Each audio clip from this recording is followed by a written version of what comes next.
현희 씨 이게 뭐예요?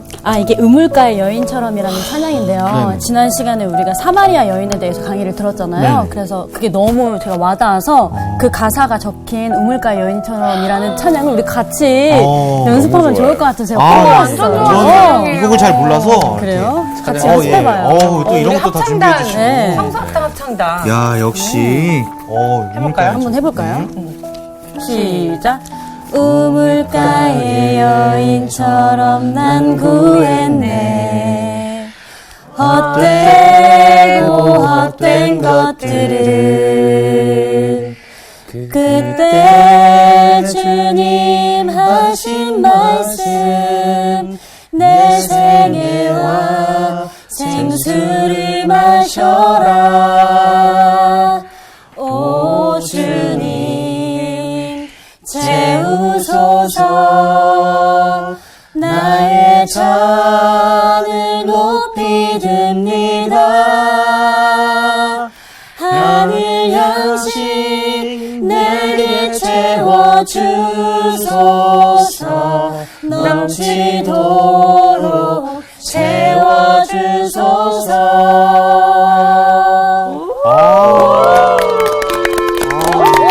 확실히 분위기가 잡히는 그런 느낌이네요. 너무 안녕하세요.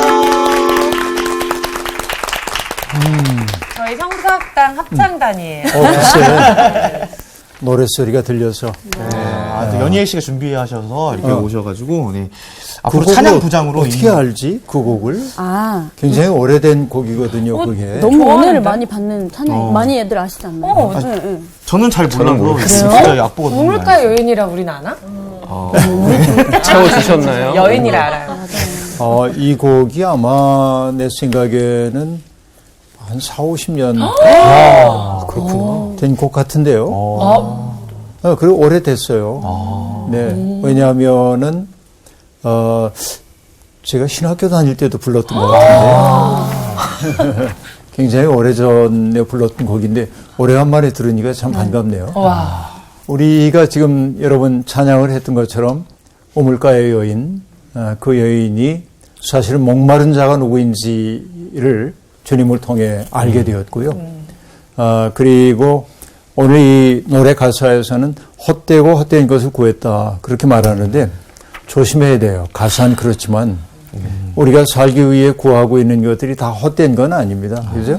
돈도 필요하고 또 어떤 지위도 필요하고 삶에 필요한 것들을 구하는 것은 나쁜 것 전혀 아닙니다. 그걸 헛된 것 이렇게 말하는 게 대단히 폭력적인 방식일 수 있습니다. 문제는 그게 나를 사로잡을 때 내가 거기에 사로잡혀가지고 내가 헤어나지 못할 때 그렇죠. 내 마음이 하나님을 향하지 못하도록 만들 때 그것은 우상이 되는 거죠. 그것을 헛됨으로 표현한 것이지 애당초에 돈이라든지 명예, 권세 이런 것들이 헛된 거야 이렇게 말하는 건 굉장히 폭력적 방식이기 때문에 구별할 수 있는 지혜가 필요하다는 생각이 듭니다. 우리가 지난주에 봤던 그런 내용들을 보면은 이제 예수님이 마침내 거의 때가 이르렀어요. 그래서 예배에 대한 이야기를 하면서 이 장소가 옳습니까? 저 장소가 옳습니까? 라는 질문에 뭐로 대답하죠? 장소에 대한 질문에 때로 대답합니다. 하나님을 예배할 때가 온다. 바로 이때다. 그리고 하나님께 예배드리는 사람에게 요구되는 게 둘이었어요. 뭐였죠? 영과 진리. 옛날 번역에는 어떻게 되어 있다고요? 신령과 진정. 그 느낌은 뭐였어요? 신령과 진정은? 온 마음을 다해 정성껏 이런 뜻이었는데 영과 진리로 예배한다고 하는 것은 영은 그리스도를 통해 우리에게 오는 성령. 또 진리는 예수님. 그렇죠. 삶으로 구현된 진리이신 그리스도. 그분의 마음과 잇대어져 있는 것이 영과 진리로 예배드리는 것. 그러니까 너무나 많은 사람들이 평생 예배를 드리지만 그러나 진정한 예배 못 드리고 사는 사람도 있다는 거예요.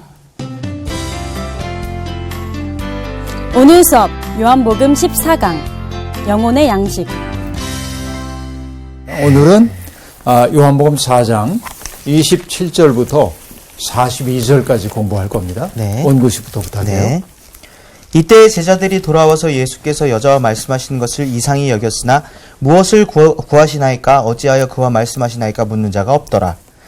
여자가 물동이를 버려두고 동네로 들어가서 사람들에게 이르되 내가 행한 모든 일을 내게 말한 사람을 와서 보라. 이는 그리스도가 아니냐 하니 그들이 동네에서 나와 예수께로 오더라. 그 사이에 제자들이 청하여 이르되 랍비여 잡수소서. 이르시되 내게는 너희가 알지 못하는 먹을 양식이 있느니라. 제자들이 서로 말하되 누가 잡수실 것을 갖다 드렸는가 하니 예수께서 이르시되 나의 양식은 나를 보내신 이의 뜻을 행하며 그의 일을 온전히 이루는 이것이니라. 너희는 넉 달이 지나야 추수할 때가 이르겠다 하지 아니하느냐. 그러나 나는 너희에게 이르노니 너희 눈을 들어 밭을 보라. 희어져 추수하게 되었도다. 거두는 자가 이미 삭도 받고 영생에 이르는 열매를 모으나니 이는 뿌리는 자와 거두는 자가 함께 즐거워하게 하려 함이라. 그런즉 한 사람이 심고 다른 사람이 거둔다는 말이 옳도다. 내가 너희로 노력하지 아니한 것을 거두러 보내었노니 다른 사람들은 노력하였고 너희는 그들이 노력한 것에 참여하였느니라. 여자의 말이 내가 행한 모든 것을 그가 내게 말하였다 증언하므로 그 동네 중에 많은 사마리아인이 예수를 믿는지라. 사마리아인들이 예수께 와서 자기들과 함께 유하시기를 청하니 거기서 이틀을 유하심에 예수의 말씀으로 말미암아 믿는 자가 더욱 많아 그 여자에게 말하되 이제 우리가 믿는 것은 내 말로 인함이 아니니 이는 우리가 친히 듣고 그가 참으로 세상의 구주신 줄을 알미라 하였더라. 네, 감사합니다. 자, 예수님이 우리가 영과 진리로 예배할 때가 오는데 지금이 바로 그때라고 얘기한 후에 오늘 이제 제자들이 돌아온 이야기부터 보게 될 텐데요. 재미나는 것은 이 요한복음 4장이 대단히 극적인 요소들이 많이 있습니다. 오늘 우리가 읽은 본문만 보더라도 장면의 변환이 대단히 신속하게 네. 이루어지거든요. 이게 재밌어요. 네. 드라마적인 요소가 있는 것처럼 씬이 보여요. 많은 것 같습니다. 그런데 예수님이 이 여인과 이야기를 어지간히 하고 있을 때 제자들이 돌아옵니다. 이게 오늘 시작입니다. 예수께서 여자와 말씀하시는 것을 이상히 여겼다라고 말합니다. 이상히 여겼다. 이상하네. 이런 느낌 같죠? 근데 아니에요. 이상히 여겼다라고 하는 번역하는 이 단어가 본래는 그냥 참 이상하네. 왜 그러지? 이런 느낌이 아니에요. 여러분 이 똑같은 단어가 이게 뭐냐면 타우마조라고 하는 헬라어인데 놀랍게 여기다 그런 뜻이거든요. 마태복음 8장에 보면은 하인을 아끼는 백부장의 믿음을 보신 예수님이 뭐 어떻게 반응하냐면 놀랍게 여기셨다. 아니 이럴 수가 이런 거예요. 또 풍랑을 잠잠케 하셨잖아요. 예수님이 풍랑을 잠잠케 하시는 그 예수님의 위엄을 보고 나서 제자들이 보인 반응이 타오마조입니다. 이상하네. 그게 아니잖아요. 우와 놀랍다. 그러니까 충격이에요. 왜 충격이냐면 예수님이 사마리아 사람과 얘기를 나눈다는 사실이 아니라 여자와 얘기를 나눈다는 사실이 제자들에게는 충격적인 일이에요. 왜냐하면 이것은 사회적 금기를 깨뜨리는 일이었기 때문에 그렇습니다. 유대인 남자가 사마리아 여자와 이야기를 나누면 안 되는 거거든요. 그러니까 사회적 금기를 어기고 있다라는 얘기입니다. 여러분 전에 이제 제가 번역했던 책 가운데서 예수 운동을 소위 그 예수님의 하나님 나라 운동을 얘기할 때 그 특색으로 뭘 얘기하냐?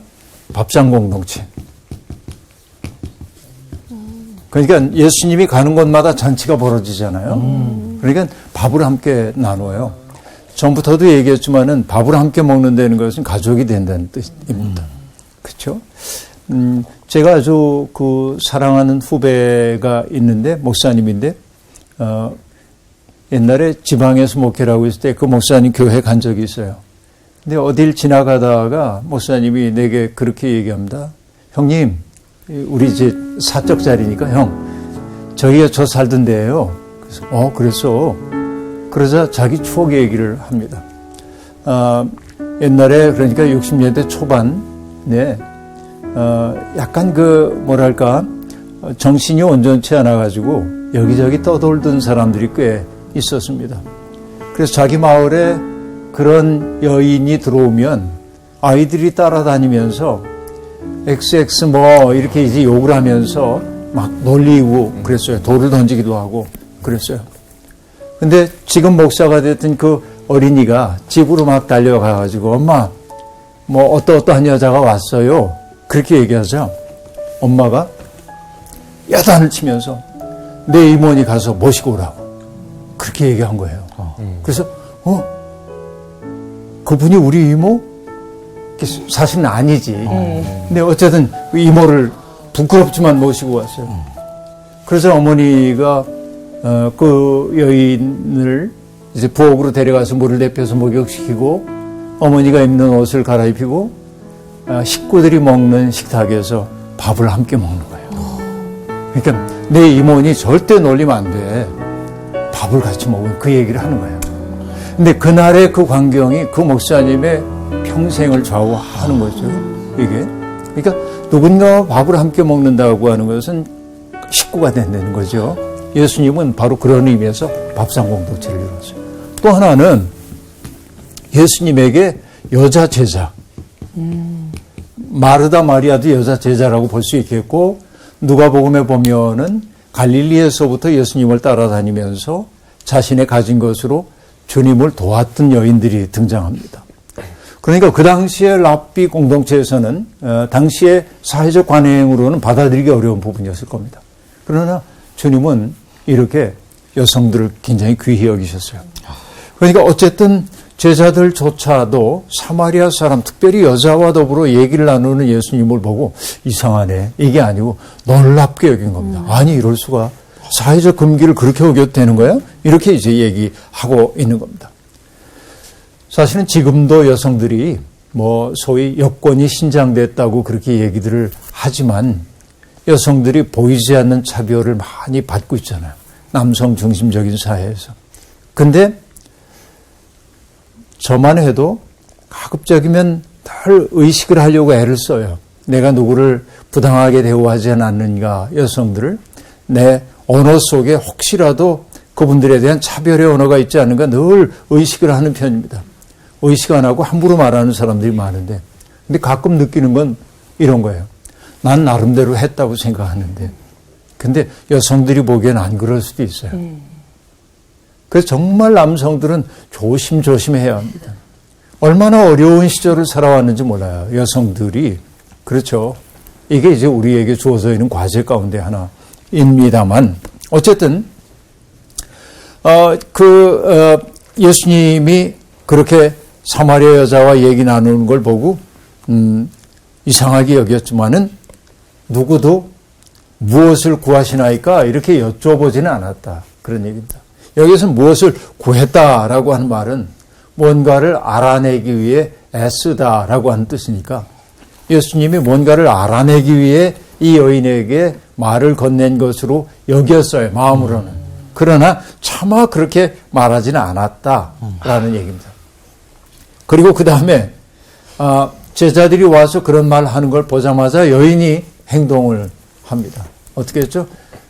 물동이를 버려두고 동네로 들어가서 사람들에게 말합니다.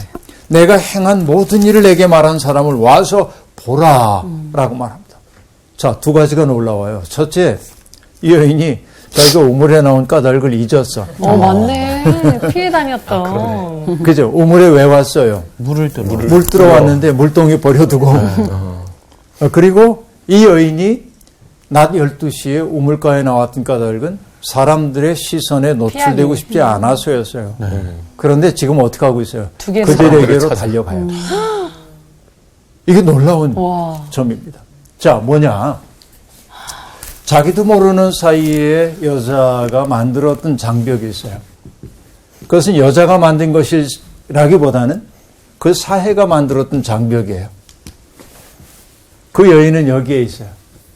동떨어진 여인들, 그들은 여기에 이렇게 있어요. 장벽이 생기면, 그러니까 물리적인 장벽은 아니라 해도 정신적인 장벽이 생기면 소통이 안 돼, 이렇게. 그렇죠. 그런데 이 여인이 뭘 잊어버렸냐면 장벽이 있었다는 걸 잊어버렸어요. 그렇죠. 그러니까 예수 그리스도와 만났던 그 기쁨이 여기에 장벽이 있었다는 사실을 잊고 달려가게 만들었습니다. 근데 장벽을 넘고 보니까 장벽이 없는 거예요. 실제로는. 그렇잖아요. 이 말이 정말인지 아닌지 저는 모르겠지만 많은 사람들이 하는 얘기입니다. 코끼리 길들이는 법 얘기를 하더라고요. 코끼리를 말뚝에 이렇게 묶어둔대요. 그러면 아기 때 얘 힘으로 말뚝을 뽑을 수가 없어요. 근데 나중에 등치가 커져도 묶어놓으면 자기 힘으로 충분히 뽑을 수 있는데도 불구하고 묶여 있대요. 맞아요. 이게 생물학적 진실인지 아닌지 난 보장 못합니다. 그런 얘기들을 많이 하는 걸 그렇대요. 봤어요. 네. 예, 그런 것 같아요. 길들여지는 거죠, 일종의. 근데 장벽이 있다고 생각했고 넘으면 안 된다고 생각했어요. 그런데 여인은 잊어버렸어. 여기에 장벽이 있었다는 사실을. 누구 때문에? 그리스도와 만난 기쁨 때문에. 아름다운 만남은 우리 속에 수없이 세워져 있는 장벽들을 뛰어넘게 만듭니다. 장벽 너머에 있는 사람들 상상만 했거든요. 이쪽에 있는 사람들이 나를 해하기 위해 음모를 꾸밀 거야. 나를 멸시하는지도 몰라. 나를 빠뜨리려고 함정 팠을지도 몰라. 온갖 생각이 있잖아요. 우리가 장벽을 가지고 있으면 모든 장벽이 다 그렇습니다. 그런데 여인이 넘어보니까 장벽이라는 게 없는 거예요. 이게 놀라운 일이에요. 그래서 달려갑니다. 내적인 변화가 일어나자 여인은 혐오와 경계의 장벽을 뛰어넘습니다. 그리고 뭐라고 말하냐면 정말 입 밖에도 안 냈던 말일 텐데 내가 행한 모든 일을 내게 말한 사람을 와서 보라. 내가 행한 모든 일 정말 누구에게 말하기 싫었어요. 그 말. 남들이 안다는 사실조차 인식하기 싫었어요. 그런데 지금은 거리낌 없이 얘기합니다. 내가 했던 그 일이 무엇이든지 간에 우린 짐작할 뿐이지만 그렇죠? 그걸 모두 아는 분을 내가 만났다. 그러니 그분은 그리스도가 아니냐라고 말합니다. 사회적으로 따가운 시선을 견뎌야 했던 여인이 자기의 상처와 부끄러움을 고스란히 사람들 앞에 부끄러움 없이 내놓습니다. 자, 전에 얘기했죠? 생수가 이렇게 있는데 여기에 딱 단단한 덮개가 덮여 있었다고? 이게 사라졌어요. 덮개가. 부끄러움이라고 하는 것을 숨기려고 할 때 부끄러움은 힘이 세져요. 근데 이 부끄러움이라고 하는 것을 숨기고 그렇죠? 남들에게 없는 척 하려고 하는 게 아니라 자기의 부끄러움을 의식의 표면으로 떠올리고 그것을 마주할 때 이 부끄러움은 더 이상 쏘는 가시가 아닐 수도 있어요. 이 여인은 그것을 지금 드러내고 있습니다. 그리고 예수님을 향한 호칭이 달라져요. 그리스도가 아닙니까 이분이? 이렇게 말합니다. 자, 요한복음 4장에서는요. 예수님에 대한 호칭 변화가 두드러집니다. 처음에는 유대인 남자인데 왜 나한테 말을 붙여요? 유대인 남자입니다. 경계. 그 다음엔 뭐라고 하냐면 주 하고 말하는데 이것은 구원자란 뜻이 아니고 존칭이었어요. 선생님 왜 나한테 그러세요? 그 다음에 뭐라고? 내가 보니 선지자로서이다. 맞아. 그죠? 그러다가 마침내 어디에 이르러요? 그리스도. 변화가 딱 보이고 있습니다. 그리고 사람들에게 다가가서 말합니다. 이분이 그리스도가 아닐까요? 그리고 하는 말이 뭐냐면 와서 보라. 와서 보라. 여러분, 이 와서 보라라고 하는 말이 요한복음에 자주 등장해요. 어디에서 등장했죠? 기억나는지 모르겠어요. 요한의 제자들이 서 있는 것을 보고, 그렇죠? 저분이라고 주님이 가리키자, 그렇죠? 어디 계십니까? 그들이 물어요, 예수님한테. 그러자 예수님이 뭐라고 대답하죠? 와서 보라. 그렇죠? 이거 요한복음에 여러분 1장 39절에 예수님께서 요한의 제자에게 하신 말씀이에요. 와서 보라. 그럽니다. 또 있는데요. 빌립이 나다나엘에게 와서 보라. 이렇게 얘기해요. 맞아요.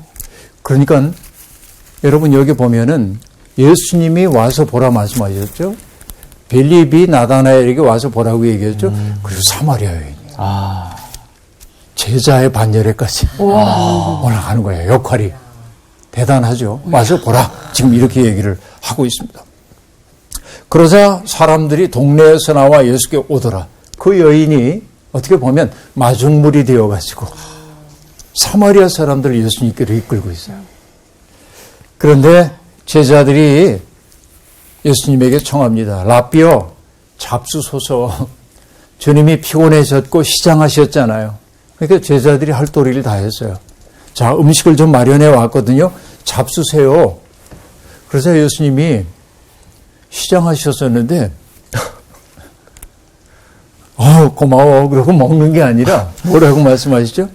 내게는 너희가 알지 못하는 먹을 양식이 있느니라. 제자들이 의아해하면서 누가 잡수실 것을 갖다 드렸는가? 그렇게 말해요. 제자들은 여전히 말귀를 알아듣지 못합니다. 그렇죠? 그때 주님이 하신 말씀이 있어요. 나의 양식은 나를 보내신 이의 뜻을 행하며 그의 일을 온전히 이루는 이것이니라 라고 말합니다. 자, 제자들에게 예수님은 여전히 랍비입니다. 랍비시여, 음식을 좀 드세요 라고 말합니다. 주님은 말합니다. 그들에게 너희가 알지 못하는 먹을 양식이 나한테 있다. 제자들은 무슨 말인지 알아듣지 못합니다. 여러분, 사람은 무엇을 먹고 살아요? 밥. 밥. 분식 좋아하는 사람 분식. 빵. 떡볶이. 김밥. 치킨. 치킨. 치킨. 자꾸 침이 고이네. 그래요. 네. 음식을 먹어야죠, 사람은. 그러니까 밥벌이 하는 것은 부끄러운 일이 아닙니다. 그건 정말 중요한 일이죠. 저는 그래서 젊은이들에게 말합니다. 밥벌이에 무능해지지 않으려고 노력하라고. 이게 참 중요한 일이에요. 그거는. 그런데 욕을 위해서는 밥을 먹어야 되지만은 욕의 문제가 해결됐다고 인생의 비애가 사라지는 건 아닙니다. 돈 많은 사람, 배부른 사람이 늘 행복한 건 아닙니다. 뭔가 돈이 많은데도 불구하고 난폭하고 공허감에 시달리고 그런 이들이 있죠. 왜 그럴까요? 영혼이 안 채워져. 그렇지.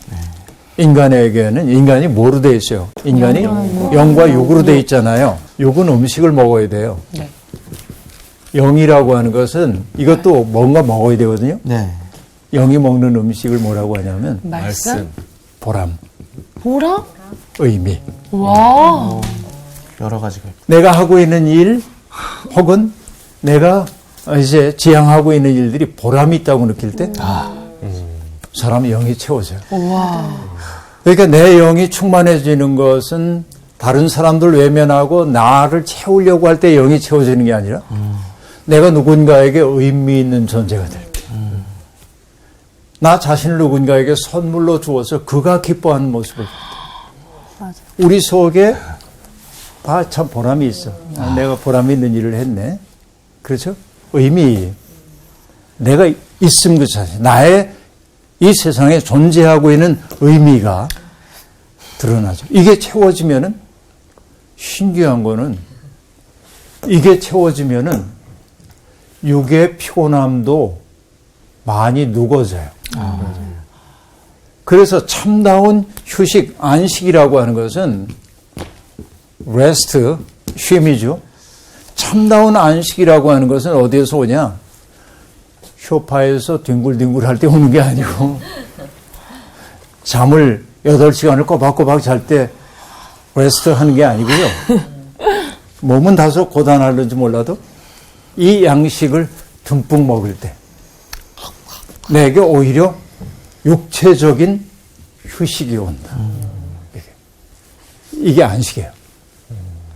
그러니까 오늘 사람들이 너무나 요거 먹는 문제, 이건 물론 이제 점심에 가서 뭘 시켜 먹을까 이 얘기만이 아니고 육의 문제, 무엇을 먹을까 마실까 입을까 이 문제에 관심이 많아요. 그런데 예수님이 뭐라고 했어요? 그게 불필요하다는 말은 아니고 너희는 다른 것 구해야 된다고 말합니다. 그게 뭐였죠? 먼저 그의 나라와 하나님의 나라와 그의 의를 구하여라. 그게 보람이에요. 인간이 먹어야 하는. 그렇죠? 그러니까 이 문제가 심각하다고 해서 이걸 버려두고 여기에 치중하다 보면 이거 잃어버리게 되면 이건 영원히 없어. 힘은. 그래서 이 문제도 중요하지만 그러나 채워지지 않았다고 해서 이걸 포기하면 안 된다. 주님이 하신 말씀은 그런 말씀이에요. 그러니까 예수님이 말씀하셨어요. 나의 양식은 따로 있다. 근데 예수님은 더 간단하게 얘기하잖아요. 나를 보내신 이의 뜻을 행하는 것. 이것이 나의 양식이라고 얘기합니다. 내가 원하는 나의 프로그램을 진행하는 것. 그래서 와 사람들에게 박수갈채 받고 이게 아니에요. 하나님이 예수님에게 시키셨던 그 일을 감당하는 게 삶의 의미이고 보람인 거예요. 근데 하나님이 예수님에게 위임하셨던 그 일은 요한복음에 의하면 한마디로 얘기하면 뭡니까? 생명을 풍성하게 하는 거예요. 그렇죠? 그러니까 예컨대 이제 내가 원구 씨를 바라보면서 원구 씨에게 아주 그 선한 말을 하고 아름다운 말을 하면 생기가 돌잖아요. 네. 칭찬받아 싫은 사람 없고. 네, 한번 해주세요. 아첨하는 사람들은 참 그렇게 이건 좀 아니지. 원구 씨는 늘 이제 활력이 있는 다른 사람들에게 활력을 안겨주는 사람이잖아요. 보기만 해도 배불러요. 반대로 저는 항상 배고픕니다. 배고프고. 네. 그러니까 굉장히 중요한 게 그 대목에 있다고 볼 수 있습니다. 사람은 뭘 먹고 사나? 여러분, 욕을 위해 밥을 먹어야 되지만 영을 위한 보람을 먹어야 된다 하는 얘기인데, 뭐 빅터 프랭클이라는 오스트리아의 그 학자가 나치 수용소에 갇혔다가 살아났어요. 그래서 쓴 책이 죽음의 수용소라고 하는 책인데, 죽음의 수용소에서 네. 거기에서 느낀 게 뭐냐면 사람은 쾌락의 본능도 있고 권력의 본능도 있지만 인간은 의미를 추구하는 본능이 있다 하는 걸 밝혀냈어요. 이게 중요한데 그 얘기를 지금 다 할 수가 없는데요. 그러나 이 얘기는 하고 싶어요. 톨스토이의 소설 가운데 사람은 무엇으로 사는가라는 책이 있어요. 가난뱅이 구두수 선공의 집에서 견습으로 일하고 있는 천사 미하엘이 있습니다. 근데 이 미하엘은 세상에 와가지고 세 가지 질문에 대한 답을 찾아야 갈 수 있어요. 근데 그 첫 번째 질문이 뭐냐? 사람의 내면에는 무엇이 있나? 이걸 찾아야 돼. 첫 번째 질문입니다. 두 번째 질문은 뭐냐? 인간에게 허락되지 않은 것은 무엇인가? 두 번째 질문입니다. 세 번째 질문은 사람은 무엇으로 사나? 이 질문이에요. 근데 미하엘이 찾아요. 열심히. 그 답이 뭐냐? 사람의 내면엔 무엇이 있나? 그랬더니 소설 전개되는 얘기죠. 가난한 사람, 불쌍한 사람을 돌보려고 하는, 자신도 가난하지만 불쌍한 사람을 돌보려고 하는 따뜻한 마음이 있다는 걸 미하엘이 알아요. 사람 속에. 이게 첫째 대답. 두 번째, 인간에게 허락되지 않은 것은 뭔가? 귀족의 죽음을 보면서 제 아무리 높은 자리에 올라가도 인간에겐 불멸이 허용되어 있지 않다. 인간이 유한한 존재라는 사실. 불멸이 허용되지 않는다. 이게 두 번째 찾은 대답입니다. 근데 세 번째는 뭐냐면 사람은 무엇으로 사나 한 걸 발견하는데 쌍둥이를 입양하여 잘 키우는 사람을 바라보면서 사람은 사랑으로 산다는 답을 찾아요. 그렇죠. 바로 그게 사람이 먹어야 할 보람입니다. 양식입니다. 이게 중요해요. 예수님이 놀라운 말씀을 하신 거예요. 나는 너희가 알지 못하는 양식이 있어요. 여러분, 누가 알지 못하는 양식이 있으면 얼마나 든든한 줄 알아요? 비밀 양식. 비밀 양식이 있으면 든든해요. 네. 먹지 않더라도 우리 속에 보람을 느낄 수 있는 일이 많이 있으면 현실적인 곤고함이 내 삶에 있다 할지라도 그 어려움을 견뎌낼 수 있는 힘이 있는 거예요. 여러분, 숨겨진 보람들이 많기를 바랍니다. 네. 그죠? 이 음식이 우리에게 많아야 돼. 자, 그 다음에 뭐라고 말하냐면 너희는 넉 달이 지나야 추수할 때가 이르겠다 하지 않느냐? 그러나 나는 너희에게 이르노니 너희 눈을 들어 밭을 보라. 희어져 추수하게 되었도다. 넉 달에 집착할 필요가 없다라는 얘기인데요. 보통 이제 파종하면 거둘 때까지 4개월이 걸린다는 사실을 여기에 말하고 있습니다. 그러니까 넉 달 걸린다는 말은 일을 너무 서둘 거 없어 이런 말로 통용되는 말입니다. 그러나 주님은 말씀하십니다. 때가 오기를 기다리는 것도 지혜이지만 그러나 지금 해야 할 일은 지금 해야 되는 거예요. 그렇죠? 눈을 들어 밭을 보아라 희어져 추수하게 되었다라고 말합니다. 희어져 추수하게 되었다. 왜 희다고 얘기할까? 여러분 이건 재미나는 건데요. 사마리아 사람들이 흰 옷을 즐겨 입었습니다. 그 당시에. 그러니까 사마리아인들이 당신 앞에 오는 모습을 보고 희어져 추수하게 되었다. 이렇게 지금 말씀하고 있습니다.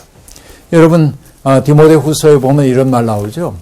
너는 말씀을 전파하라. 때를 얻든지 못 얻든지 항상 힘쓰라. 이렇게 말합니다.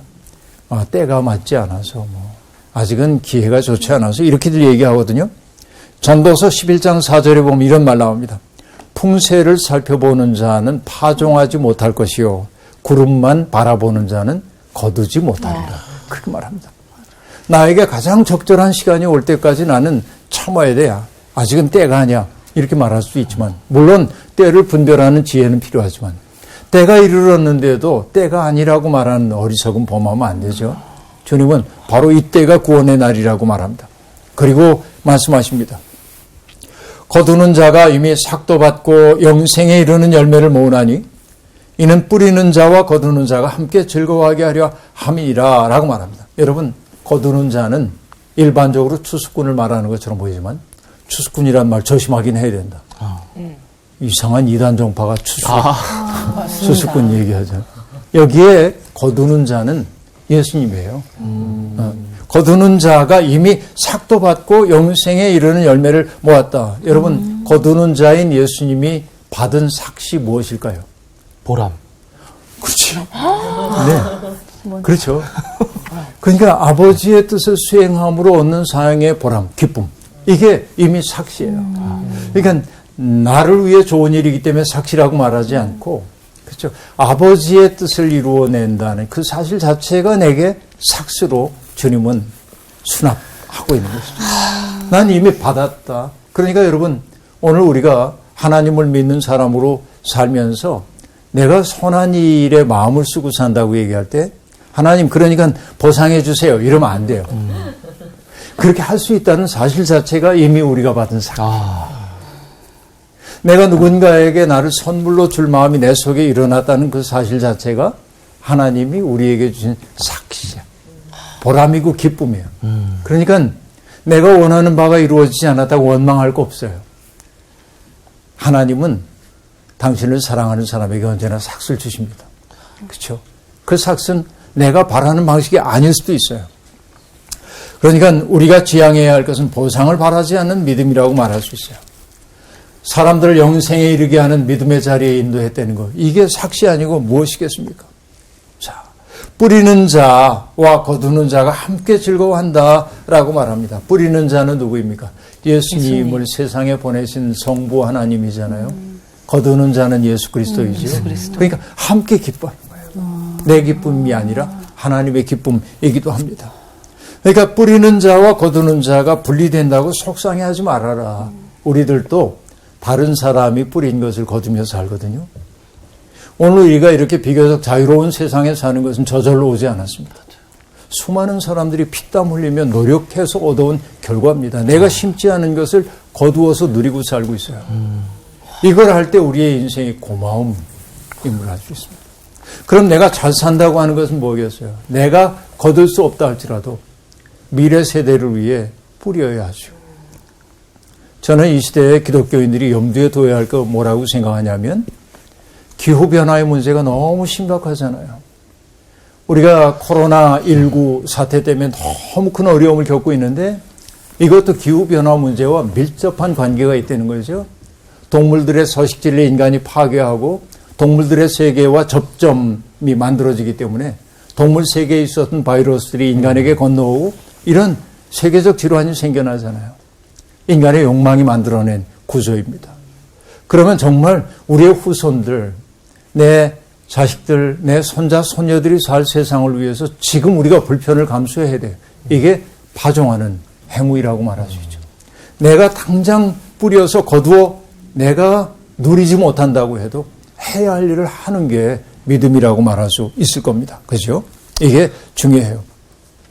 여자의 말이 내가 행한 모든 것을 그가 내게 말하였다 증언하므로 그 동네 중에 많은 사마리아인이 예수를 믿는지라라고 말합니다.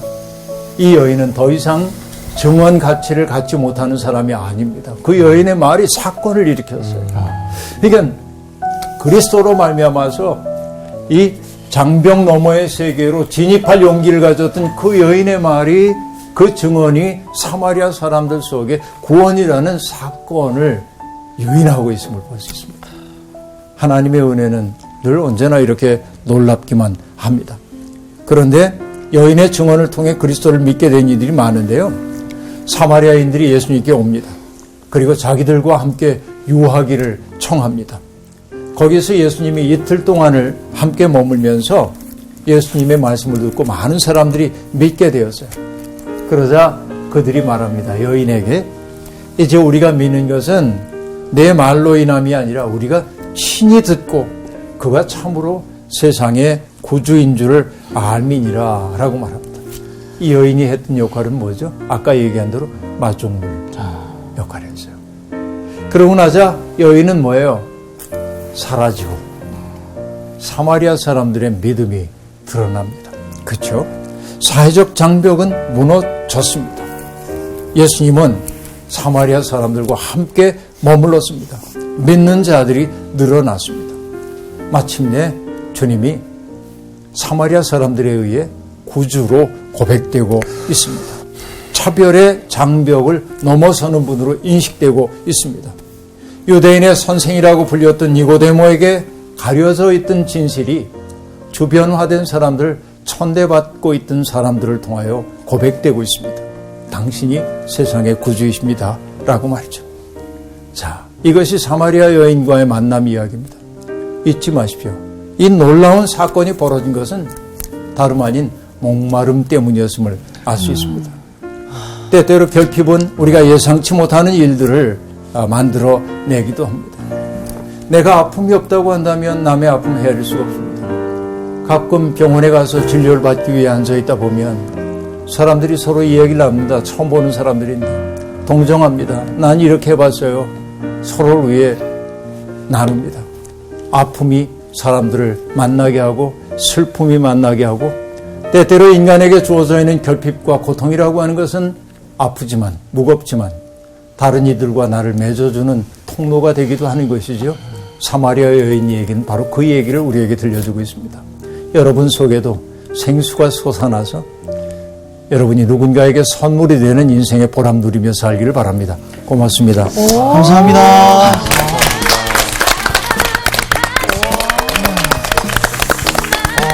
오늘은 총정리를 한번 해주신 것 같았네요. 영희 씨 어떻게 들으셨어요? 저는 먼저 그의 나라와 그의 일을 구하라. 그리하면 이 모든 것을 너희에게 더하시리라. 이 말씀처럼 예수님의 양식이 나의 양식은 나를 보내신 이의 뜻을 행하며 그의 일을 온전히 이루는 이것이라고 하셨잖아요. 그 양식은 진짜 보람되고 의미 있는 일이구나. 그러니까 하나님께서 나에게 맡기신 일을 제대로 하는 게 그게 나에게는 보람 있고 의미 있는 양식이 되겠구나라는 생각이 들어서 저도 예수님처럼 이렇게 살고 싶다. 연일 씨도 총정리를 한번 다시 해주시고요. 이수 씨 어떻게 들으셨어요? 근데 가만 보니까 저희가 각자 삶 속에서 마중물이 모두 한 사람 한 사람이 된다면 이 세상이 정말 아름다워지겠다. 왜냐면 내가 그 공감하고 그 상처 입은 걸 다 아니까 서로가 서로 얼마나 따뜻하겠어요. 그리고 또 이제 제가 그 또 다른 비밀의 양식이 원래 저희가 하나님을 믿는 사람들은 백이 있다고 하잖아요. 명품 백보다 더 귀한 하나님의 백이 있다고 했는데 그런 근거가 있는 자신감을 가지고 좀 더 열정적으로 당당하게 살아야겠다 이런 생각이 들었습니다. 오늘의 포인트는 이거 같아요. 영적인 양식은 보람과 의미입니다라고 찝어드리고 가는 게 맞는 것 같습니다. 집어드려. 박재 선생님, 네. 해볼까요? 포인트. 네. 영적인 양식은 보람과 의미입니다. 보람과 이번 주 퀴즈입니다. 예수님께서 사역을 시작하시기 전 성령이 예수님을 몰아내어 나아가시게 된 장소는 어디일까요?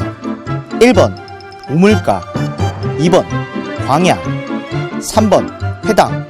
정답을 아시는 분은 CBS 성서학당 홈페이지에 정답을 올려주시거나 우편으로 보내주시면 됩니다. 선정되신 분들에게는 대한성서공회에서 발간한 성경 통독을 위한 최고의 자습서 성경 2.0, 세상을 바꾸는 복음 매거진 크리스채너티 투데이 1년 정기 구독권, 성서학당 선생님들의 저서 중 하나를 드립니다.